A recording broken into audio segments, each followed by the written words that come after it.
De todos los nombres de púgiles a los que se ha enfrentado Mayweather, desde su retiro allá en el 2017, de manera oficial, uno marca la diferencia entre todos. No es McGregor, Conor McGregor, y su pelea que hizo 370 millones de dólares, ni tampoco su pelea contra Jake Paul en el 2021, sino John Gotti III, un absoluto desconocido en el mundo del boxeo, pero con un apellido pesado, conocido en la costa este de Estados Unidos. Es el apellido que revivió aquellos buenos y viejos tiempos, como dicen los italoamericanos, de la Cosa Nostra de Estados Unidos. Para conocer al rival de Mayweather, primero tenemos que hacer un poco de historia.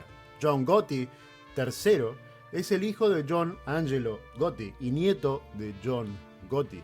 Este último, il capo di tutti capi, de la familia Gambino, una de las familias de las mafias italianas más grandes y exitosas de todos los tiempos. Su ascenso de una familia pobre del Bronx de 13 hijos a ser la cara de la Cosa Nostra, una especie de héroe, una suerte de héroe de los bajos fondos, es por lo menos interesante. Pero no nos explayaremos en eso particularmente. A días de la Navidad de 1985, John Gotti se convierte en el capo de la familia de los Gambino, luego de, básicamente, un golpe de estado, asesinando a Paul Castellano, el que era hasta el momento el jefe de la familia. Un tipo que, si bien hacía cantidades exuberantes de dinero, era odiado por no representar los valores de la Cosa Nostra, siendo una versión lavada y modernizada de las viejas costumbres. Gotti estuvo por detrás de su asesinato, el cual fue de una manera indigna en la puerta de un lujoso lugar de comidas, el preferido de Paul Castellano, convirtiéndose así en la cara de la Cosa Nostra. En menos de 5 años se convirtió en una superestrella en Estados Unidos, con muchos juicios en contra que terminaron a su favor y una presencia indomable, extremadamente carismático, un tipo que sabía liderar gente de muy pequeño, haciendo cientos de miles de dólares al año, mientras estaba en la cara de todos los diarios, siempre bien vestido y con una sonrisa oreja a oreja. Se convirtió de esta manera en la figura más grande de la mafia italiana desde aquellos años de la prohibición con Al Capone. Pero todo llega a su fin. Y en 1990, Gotti es traicionado por sus 2 hombres más cercanos. En esta ocasión no puede escaparse de los delitos que lo culpan de manera directa con el asesinato de Paul Castellano y muchísimas cosas más, por supuesto. Con una enorme cantidad de evidencia en su contra, es sentenciado a perpetua tras las rejas. Su hijo, John Angelo Gotti, padre de John Gotti III, es ascendido a jefe y con decenas de personas mucho más experimentadas que él por debajo, era la receta para un desastre. Y de esta manera, por los principios del 90, no con una explosión, sino con un chasquido de dedos, se terminó lo que fue la familia Gambino en Estados Unidos. La mano derecha de Gotti, quien terminaría delatándolo para amenizar sus cargos, Salvatore el Toro Gravano, era un sindicalista que supo manejar toda la construcción de Nueva York en el boom de los rascacielos en los 80. Pero también era conocido por ser amante del boxeo, y ahí viene lo nuestro. Si uno conoce exactamente lo que sucedía en aquellos años en el boxeo y en Estados Unidos, es innecesario hacer una unión entre ambas cosas, entre lo que era el crimen organizado y en este caso, el boxeo y el boxeo italiano, el boxeo italoamericano. Pero lo vamos a hacer. Según una declaración de Gravano, que tuvo lugar en abril del 1993, el ex campeón mundial CMB de los welter James Buddy McGirt, quien había perdido el título hace muy pocos meses contra Pernell Whitaker, era co-manejado por un asociado de la familia Gambino y que varias familias del crimen organizado, adhirió, estaban implicadas en el mundo del boxeo.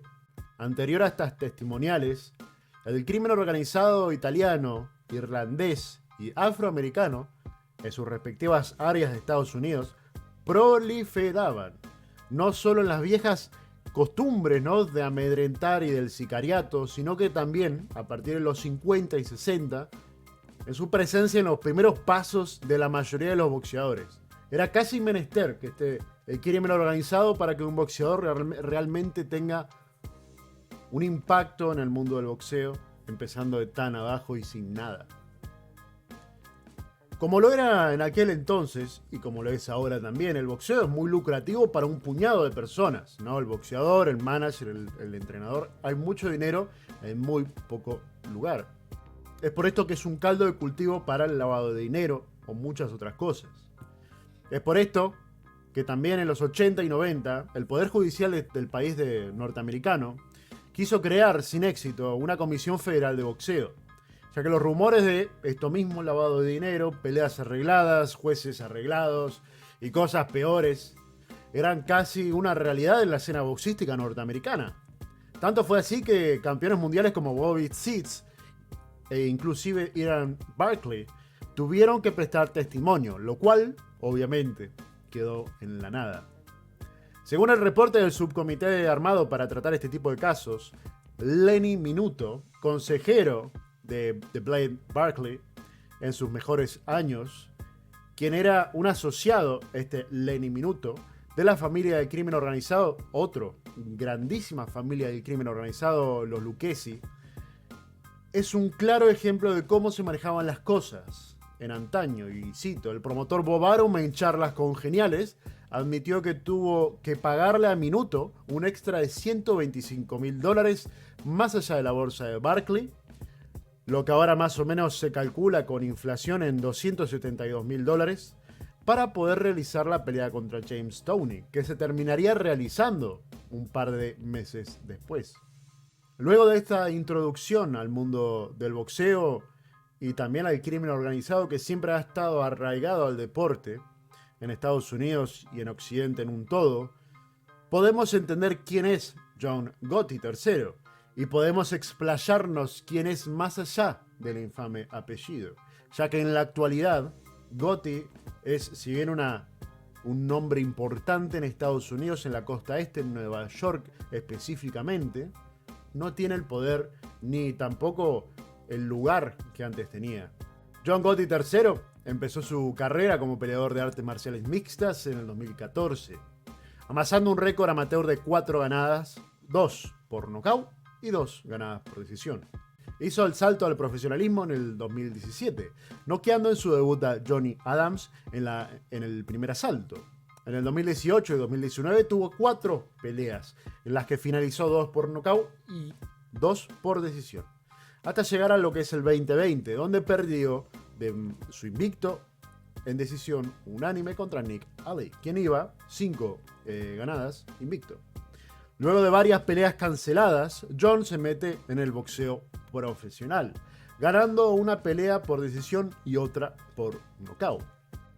Siendo casi todas estas peleas finalizadas en los primer asalto de una contienda tanto de boxeo como de MMA, es difícil saber qué traen más allá de un buen físico.